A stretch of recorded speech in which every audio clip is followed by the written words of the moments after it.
Hello everyone, welcome to Base Agri Student Guide.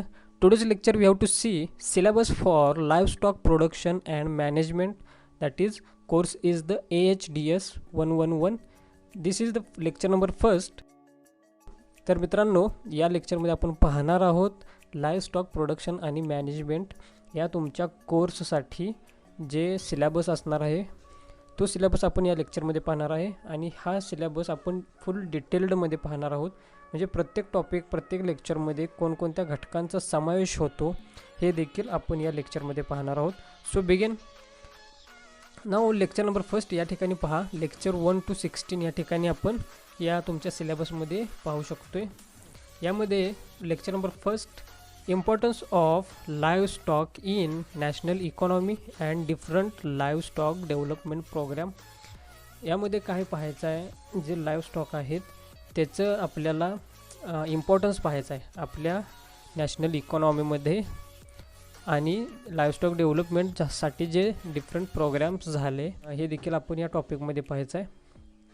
त्याचप्रमाणे लाईव्हस्टॉक census आणि हे जे लेक्चर असणार आहे ते 5 मार्क्ससाठी असेल. म्हणजे 5 मार्क्स म्हणजे मिड आणि फायनल सेमिस्टर हे दोन्ही मिळून. त्याचप्रमाणे नाव lecture number second, livestock census and trends of livestock production.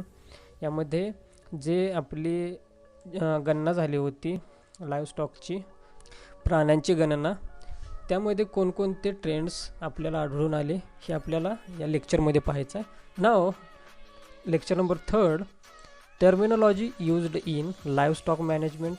Means या लेक्चरमध्ये आपल्याला पाहायचं आहे डिफरंट ज्या टर्मिनॉलॉजीज आहेत लाईव्हस्टॉकच्या निगडीत, म्हणजे टाईप्स, ब्रीड, स्पेसीज, सायर, काव, बुल, बुलक.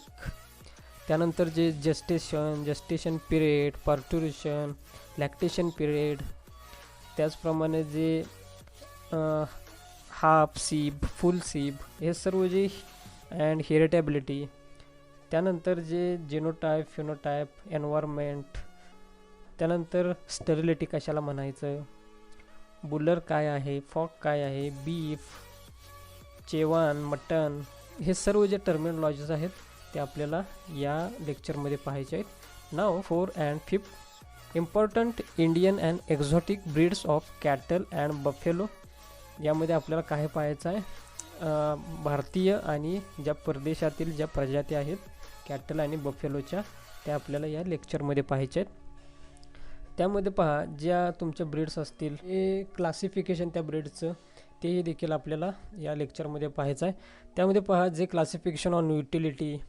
त्यानंतर आपलं जे क्लासिफिकेशन आपण पाहतो ते म्हणजे त्यासाठी milch purpose, dual purpose, draft purpose.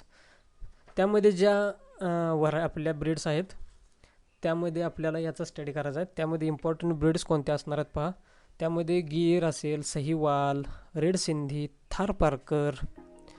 त्यानंतर डांगी, देवनी, कांक्रेज, हरियाणा, ओंगले, राठी. त्याचप्रमाणे जे ड्राफ्ट पर्पजसाठी यूज करतात पहा, खिलार, गॅलिओ, रेड कांधार, अमृत महल, कृष्णा व्हॅली, ह्या ज्या आपल्या ज्या ब्रीड्स आहेत. त्याचप्रमाणे जे मालवी, सिरी ह्या ज्या ब्रीड्स आहेत ड्राफ्ट पर्पज, या सर्वांचा स्टडी आपल्याला यामध्ये करायचा आहे आणि हे इम्पॉर्टंट लेक्चर असणार आहे. ओके. नाव lecture number 6, principles of maximisation of livestock production. यामध्ये आपल्याला पाहायचं आहे आपण जे आपलं लाईव्हस्टॉक प्रोडक्शन आहे ते कसं आपण इन्क्रीज करू शकतो याच्यासाठी आपल्याला इन्फॉर्मेशन यामध्ये पाहायचे. ओके. त्यानंतर पहा lecture number 7, feeding and management of calf, heifer and milking animal. म्हणजे यामध्ये आपल्याला शिकायचं आहे की काफ असेल, हिफर असेल आणि जे मिल्किंग ॲनिमल्स असतील त्यांचं आपल्याला फीडिंग कसं करायचं, त्याचप्रमाणे मॅनेजमेंट त्यांचं कसं केलं पाहिजे याच्याबद्दल सर्व जे आपल्याला माहिती यामध्ये आपल्याला शिकायची आहे. त्यानंतर पहा feeding and management of dry, pregnant, draft animals and breeding boule. यामध्ये ड्राय ब्रीड्स असतील, प्रेग्नंट ब्रीड असेल, ड्राफ्ट ॲनिमल्स असतील यांच्यासाठी फीडिंग अँड मॅनेजमेंट कसं करायचं हे सुद्धा आपण पाहायचं आहे. हे इम्पॉर्टंट लेक्चर असणार आहे, 10% वेटेजसाठी आहे पहा. नाव lecture number 9th, diseases and its preventive curative measures. यामध्ये आपल्याला पाहायचं आहे जे वेगवेगळे डिसीजेस आहेत आपल्या कॅटल आणि बफेलोसाठी, त्यांचा आपल्याला स्टडी करायचा आहे.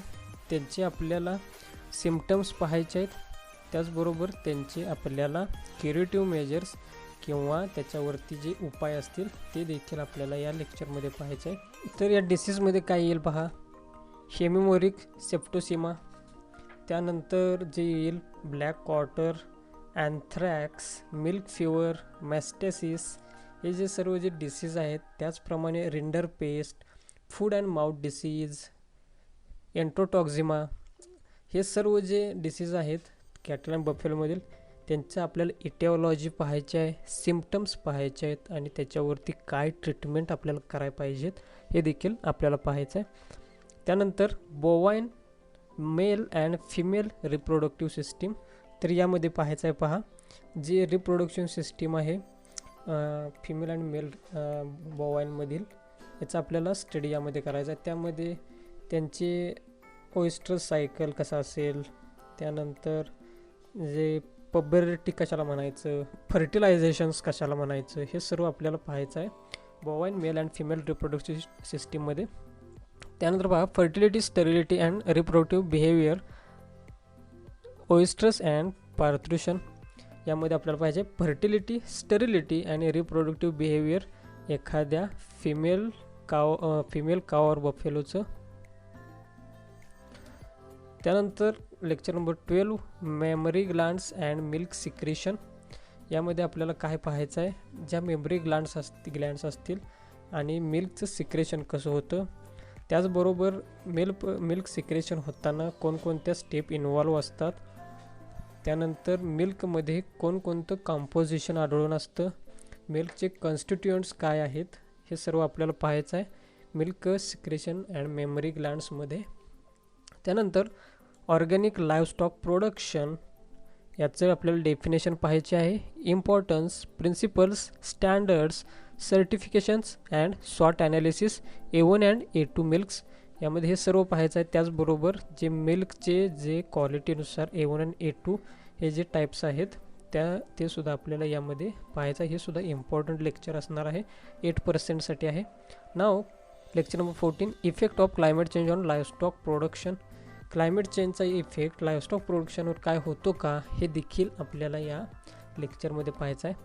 इंटिग्रेटेड लाईव्हस्टॉक फार्मिंग, लाईव्हस्टॉक अशा प्रकारे करायचं की ज्यामध्ये आपल्याला अधिक फायदा होईल, याला म्हणायचं इंटिग्रेटेड लाईव्हस्टॉक फार्मिंग. नाव lecture number 16, cost of milk production, economic unit of cattle and buffalo. In this lecture we have to study about how to calculate cost of milk production and economic unit of cattle and buffalo to get maximum income or profit.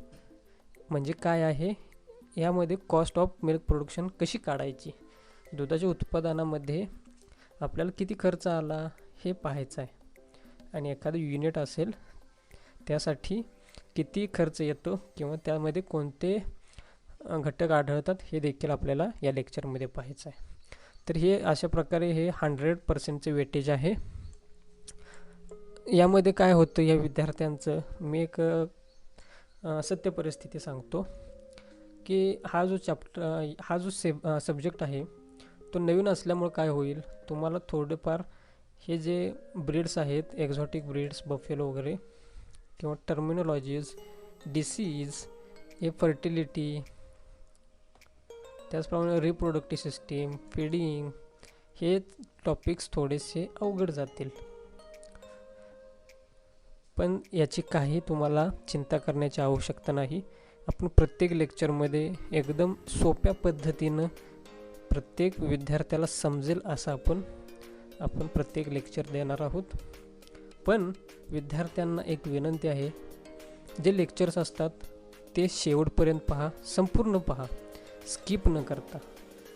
जेणेकरून तुम्हाला प्रत्येक गोष्टीवर जी महत्त्वाची गोष्ट सांगितलेली आहे ती तुमच्याकडून मिस होणार नाही.